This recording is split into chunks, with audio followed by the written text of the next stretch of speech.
सुप्रभात। जय श्री कृष्ण। गत अध्ययन किए गए श्लोकों में हमने यह समझा कि मैं करता हूँ इस भाव से रहित होकर आसक्ति के बंधन से मुक्त होते हुए जो कर्म को कर्तव्यमान करता है वह इन सब लोकों में किसी को मारकर भी मारता नहीं और न ही बंधता है। साथ ही कर्म की प्रेरणा स्वरूप 3 प्रकार हैं, ज्ञान, जेय और ज्ञाता।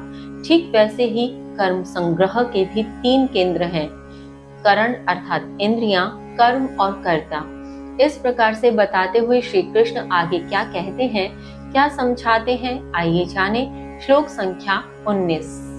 ज्ञानम कर्म च कर्ता च त्रिधैव गुण भेदतः प्रोच्यते गुण संख्याने यथावत् शृणुतानि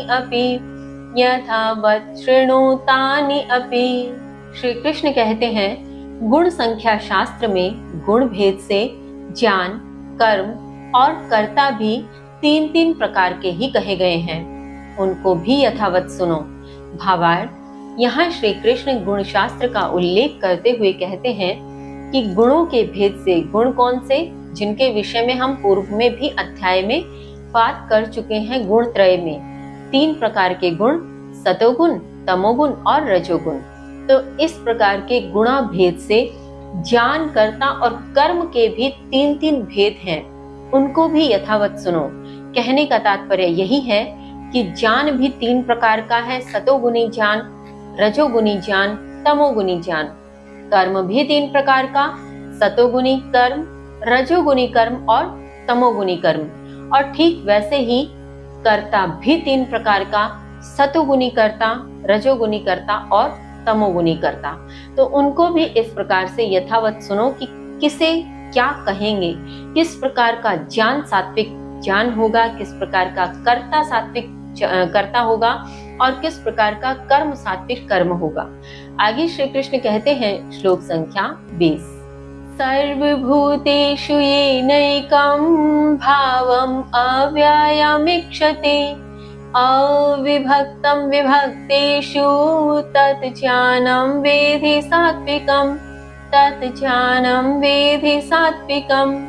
श्री कृष्ण कहते हैं जिससे पृथक पृथक जीवों में एक अविनाशी व अविभाजित भाव देखता है वह ज्ञान सात्विक जानो।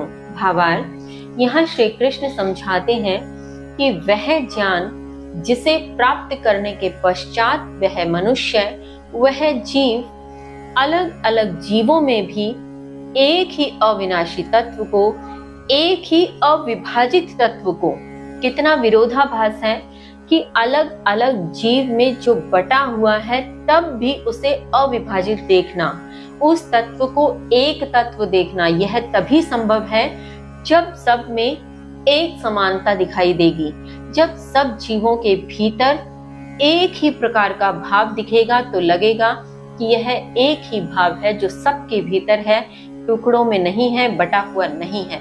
पृथक जीवों में होते हुए भी वह अविभाजित है, अविनाशी है। इस प्रकार का भाव यदि कोई ज्ञान उस मनुष्य को सिखा दे, दिखा दे, तो समझो कि वह सात्विक ज्ञान है। इसके आगे श्री कृष्ण क्या समझाते हैं, ज्ञान के और रूप किस प्रकार बताते हैं, जानेंगे कल। तब तक के लिए जय श्री कृष्ण।